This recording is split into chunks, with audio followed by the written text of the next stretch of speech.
Hello, I'm Katherine Schreiber with Broadway and Beyond TV, and I'm delighted to introduce my next guest, my dear friend and wonderful theater producer, Brian Moreland. And there you are. Hello, Brian. How are you?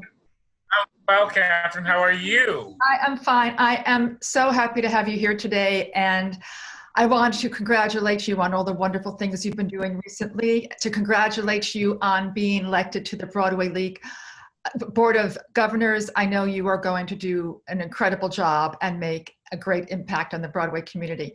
So before we get going into your wonderful projects, I would love to find out how you got involved in theater.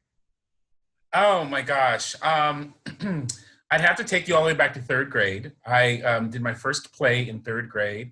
I was Santa Claus. My third grade teacher called my mother and said, we'd love for him to be Santa Claus in this show. Will you make the costume? My mother said yes. And I was on stage playing Santa Claus in this school play. I bet you were adorable. And I knew in that moment that I wanted to be in theater for the rest of my life. That's it. That's what happened for me. Okay, but how did you make the transition to producer? And what did you find about being a producer more fulfilling or different that made you want to continue doing that? Ooh, okay. So the how is because of Debbie Allen. I took a job with Debbie Allen, and then that completely changed my world. I learned everything I know from that experience with her. It's so fulfilling. Well, opening nights are fulfilling. That's the first thing. But before opening nights, it's putting people together. Mm-hmm. It's sitting back in the private moments of your life and going, okay, I like this piece. I love this piece. Mm-hmm. This person I think would be really excellent in this piece. Mm-hmm. And then finding the next person that would also be excellent around that piece, and then putting them together. You making a family. Making a family. Mm-hmm. Making a family. Yeah. So you have been involved in lots of great shows recently. Lifespan of a Fact with Daniel Radcliffe, and The Sound Inside with Mary Louise Parker, and Seawall with Jake Gyllenhaal. And then you had one that was just stopped by COVID from opening, American Buffalo. Yes. But then there are other projects that you're involved with that I want to talk to you about, which are your babies, and and that is the most exciting thing as a producer, to make that baby grow and become alive. To make babies. Make babies. So first, let's talk about Blue, which is surrounded with such stellar talent. Tell us a little bit about that and what's happening with it now. Sure. So Blue's written by a wonderful man named Charles Randolph Wright, and it's being directed by currently Emmy-nominated actress and Tony Award-winning actress Phylicia Rashad. Wow. America's Mom. Yes. And it's also being co-produced alongside me with Mike Jackson and John Legend of Get Lifted. John Legend. I know. It's familiar. It's familiar. Okay. Mm-hmm. And it stars Tony and Emmy Award-winning actress Leslie Uggams and Emmy Award-winning actress Lynn Whitfield. This is her first return to Broadway, right? Yes. So yes. Quite a coup, sir, bringing Leslie Uggams to Broadway. Thank you. And then CBS star Brandon Michael Hall, all in one cast. It's a beautiful story about family and heart, secrets, some lies that are uncovered, but there's so much joy, and there's a whole lot of laughter.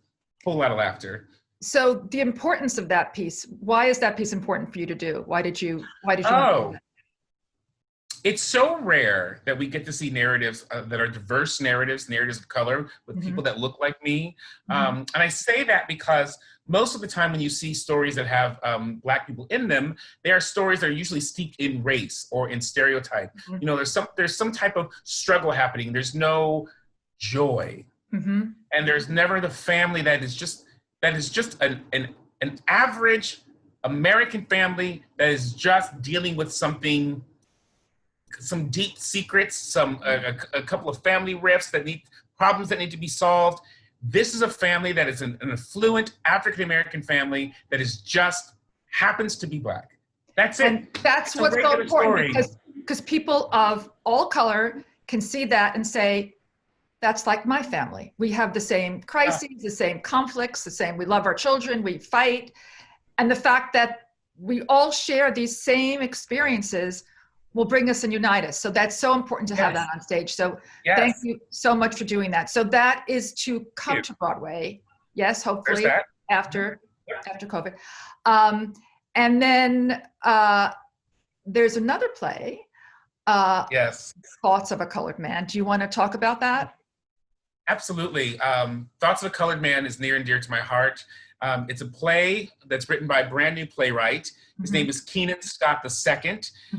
Keenan is a man born in Queens, New York. And I was born in Queens, New York. Sorry. You were born in, I love that. And it's a story that really moved me. Being a Black man in America, especially at this particular point in time when there's so much being said about what the Black experience is, this is a play that came to me about almost 4 years ago now. Wow. That was a play about 7 men discussing love, relationships, family, education, wanting a better life, all set over a single day in Brooklyn, New York. Wow. But what was so unique is that these are people who are just sharing their lives. And they're all, the journey that they take in this show is all through the lens of being colored, Black. And it's a story that combines I just want to read some of the reviews about this.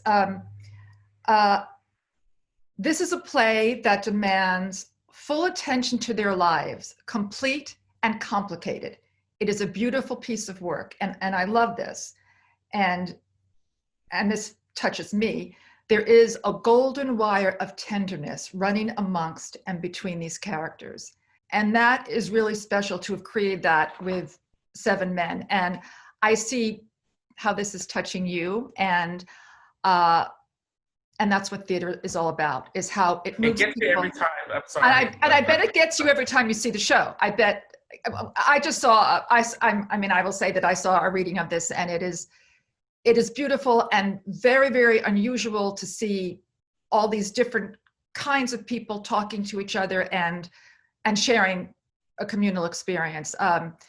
And you did this at Baltimore and Syracuse. Baltimore Center Stage, and a co-production between Baltimore Center Stage and Syracuse Stage. It was a really unique process because we took the show to the Arena Stage and workshopped it there first in Washington, D.C.